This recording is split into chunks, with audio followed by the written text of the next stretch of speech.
Hi there, my name is Kevin and I have been a professional wedding photographer for 12 years. I have used just about every camera brand imaginable. I have photographed over 300 weddings, and today I'm going to talk about why I think the Panasonic S1R2 is an amazing camera for wedding photographers.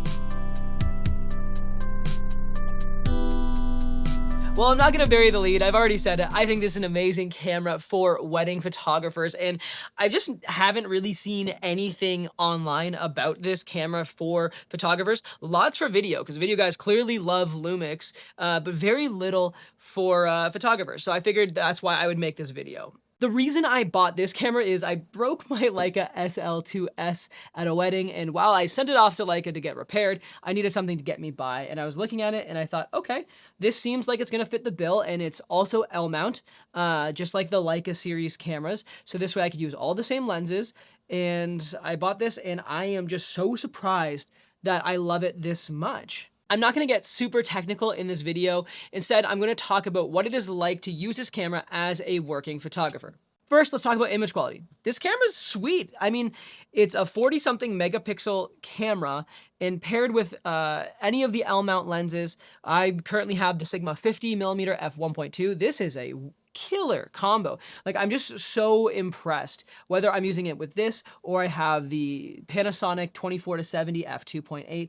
Just the actual image quality is truly spectacular. The colors are amazing. It gives you lots of room to crop if you needed. So if you can't maybe get close enough at a wedding, but there's a really nice moment happening, you can crop that image in real close and still have a ton of quality left to still have great usable images. Let's talk about autofocus, because that's obviously something we all need as modern photographers.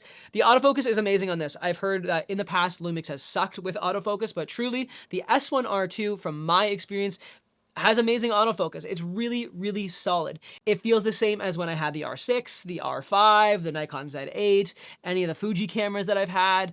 It's all an all-around great camera, and the face tracking is so good. The only exception that I find is sometimes if you're in a spot where people are layered, it can sometimes miss or grab the wrong person. Like, for example, if you're taking photos during a wedding ceremony and it's down the aisle, it'll often grab the officiant instead of like the bride or the groom.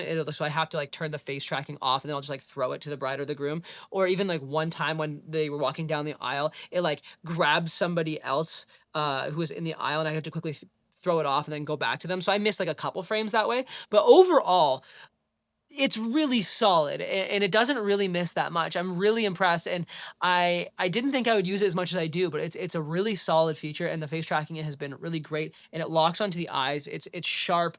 I'm just really impressed. Now let's talk about low light. So this camera is actually really solid. I think as soon as you start getting above like 35 megapixels, 40 megapixels, the low light performance isn't quite as good. That said, 1000, no problem. 1600, no problem. 2000, you start noticing it a little bit. 3200 ISO, that's where I've noticed it a little bit more. That said, I don't think clients notice or really care about grain the way we photographers do. That said, it looks great. I even compared, not a great comparison, but a photo that I took on my Leica Q2 at 800 ISO, and this camera at 800 ISO, and wow, it is so much cleaner. Like I said, not a great comparison because they were a 50mm and a 28mm, so I understand there's differences there, but just to see like how far technology has come in the last few years, because the Q2 is obviously a little bit older of a camera, and this is a much newer camera.